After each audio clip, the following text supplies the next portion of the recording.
This unit is currently displaying an E500 error, which means the IPM, Intelligent Power Monitor, has reached an over-temperature limit. There's multiple reasons that could cause this. The most common would be that the heat sink is separating from the control board itself. What you'll see when we look inside this unit is you'll see a control board mounted upside down like this.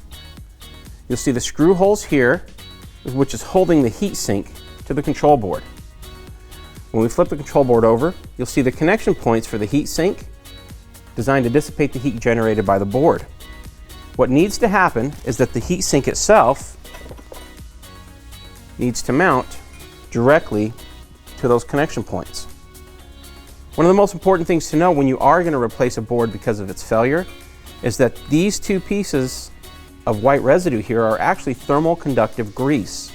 Without the thermal conductive grease being applied, you're going to get another error almost immediately, if not cause damage to your board. So let's show you how to access the board and how to apply the thermal grease.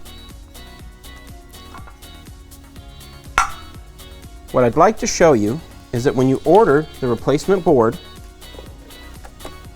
it comes as a kit.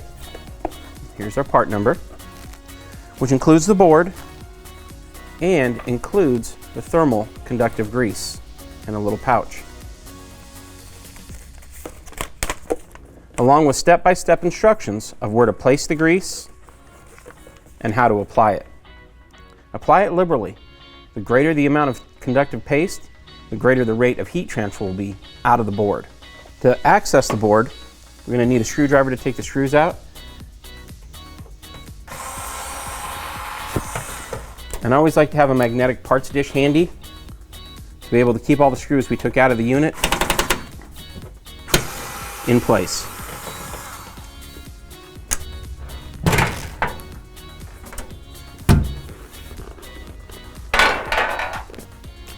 The control board will be found underneath this plastic enclosure. So if we remove that, we can see the board. The board is mounted upside down, and as this is an inverter system, there's lots of capacitors on the board. You can see them here. Here's the second one, here's the third one. Remember, once you've disconnected power from the unit, those capacitors will stay energized and hot for a minimum of 15 minutes. So before removing this board from the unit, make sure that it's powered down, you've given it ample time to discharge the capacitors before you start playing with the connections to avoid an electrical shock. If you want to verify if the capacitors have safely discharged, simply take your meter leads to the back of the solder points and you'll see the voltage or no voltage. These are testing with no voltage on them.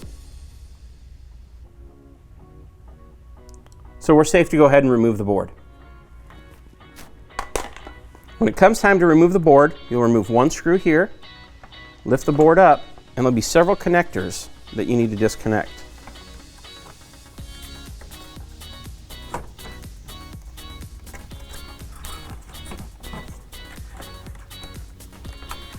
You see where I've had to put my hands to remove those connectors. That's why it's so important to discharge the capacitors.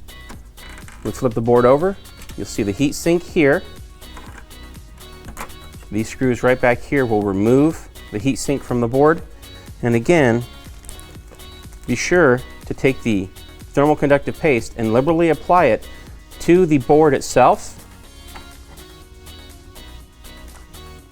on these connection points before adhering it to the heat sink. If for some reason you unbox the board and threw the wrapper and the thermal conductive paste away, don't worry, you can get replacement thermal conductive grease at any electronics shop. It's the same thing that you would use when you're updating or changing a processor on a CPU. So apply that liberally. Once you've done that and reconnected it, put your sensors back in place and your connectors back in place.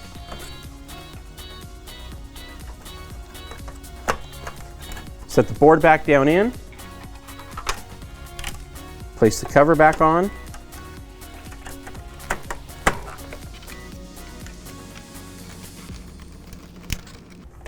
And when you place the top cover back on, it's important to notice that the top cover has a section of insulating foam. This needs to be the section that goes over the control board.